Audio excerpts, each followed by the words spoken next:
નમસ્કાર મિત્રો, હું ચુડાસમા પરસોત્તમ આપ દરેક મિત્રોનું ટીએમ આઝાદ વતી દિલથી સ્વાગત કરું છું। મિત્રો, આજના વિડીયોની અંદર ગુજરાત પોલીસ ભરતી 2025 અને 2024 મતલબ કે આવનારી ભરતી, આ બંને ભરતીને ધ્યાનમાં રાખીને બે મહત્વની વિગતો જોવાની છે। સૌપ્રથમ વિગત જોઈએ તો લોકરક્ષક દળ કોન્સ્ટેબલનું જે પરિણામ પેન્ડિંગ છે તે શું ખરેખર 24 કલાકની અંદર આવશે?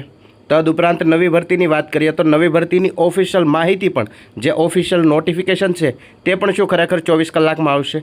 જે આ મિત્રો અહીંયા 24 કલાક શા માટે દર્શાવવામાં આવેલી છે?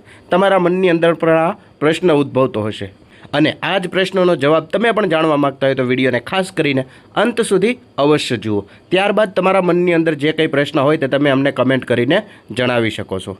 જે આ મિત્રો માહિતીની વિગતવાર શરૂઆત કરીએ, તમે અહીંયા જોઈ શકો છો।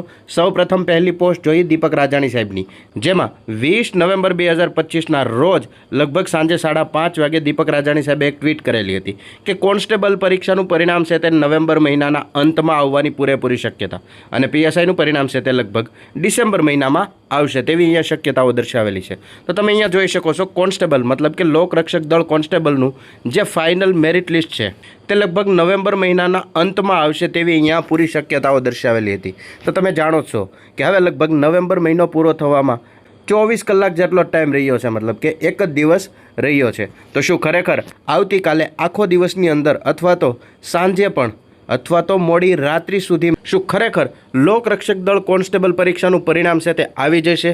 ત્યારબાદ નવી ભરતીની વાત કરીએ તો નવી ભરતીની માહિતી પણ તમે અહીંયા જોઈ શકો છો, જેમાં ગુજરાતના નાયબ મુખ્યમંત્રી શ્રી હર્ષ સંઘવી સાહેબે એક કાર્યક્રમની અંદર જાહેરાત કરી હતી કે ગુજરાત પોલીસ વિભાગની અંદર લગભગ 14,507 જેટલી નવી જગ્યાઓ ઉપર, જેમાં 916 જેટલી ટેકનિકલની જગ્યાઓ હશે। આ તમામ જગ્યા ભરવા માટે એક ભરતી બહાર પાડવામાં આવશે અને સાલું માસ જાહેર કરવામાં આવશે। મતલબ કે આ નવેમ્બર મહિનો ચાલુ છે તે ચાલુ મહિનાની અંદર જ ઓફિશિયલ નોટિફિકેશન છે તે આપવામાં આવશે એવી માહિતી આપેલી હતી। તો ચાલુ મહિનો એટલે કે નવેમ્બર, તો નવેમ્બર આવતીકાલે પૂર્ણ થશે। તો આવતીકાલથી લઈને લગભગ આજથી લઈને આવતીકાલ સુધીમાં 24 કલાક જેટલો ટાઈમ છે।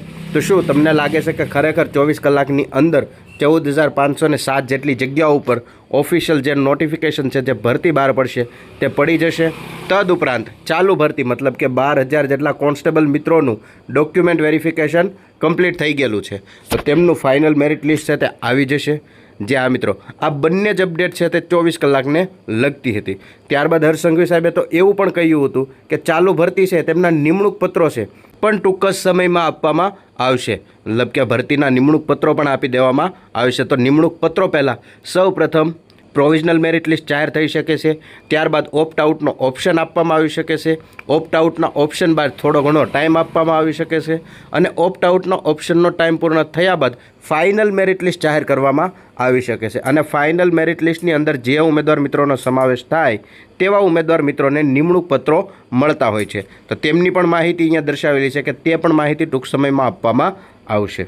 જે આ મિત્રો આવી રીતે શું ખરેખર નવેમ્બર મહિનો પૂર્ણ થશે તે પહેલાં 14,507 જેટલી જગ્યાઓ ઉપર પોલીસ ભરતી એનું ઓફિશિયલ નોટિફિકેશન બહાર પડી જશે અને લોકરક્ષક દળનું કોન્સ્ટેબલનું જે પરિણામ છે તે ડિક્લેર થઈ જશે। તમારા મનમાં શું પ્રશ્નો છે નીચે કમેન્ટ કરીને અવશ્ય જણાવજો। તદુપરાંત લોકરક્ષક દળ કોન્સ્ટેબલ, પીએસઆઈ અને ગુજરાત પોલીસ ભરતીને ધ્યાનમાં રાખીને મહત્ત્વની વિગતો જોવા માટે હમણાં ચેનલને સબસ્ક્રાઈબ જરૂરથી કરી લેજો।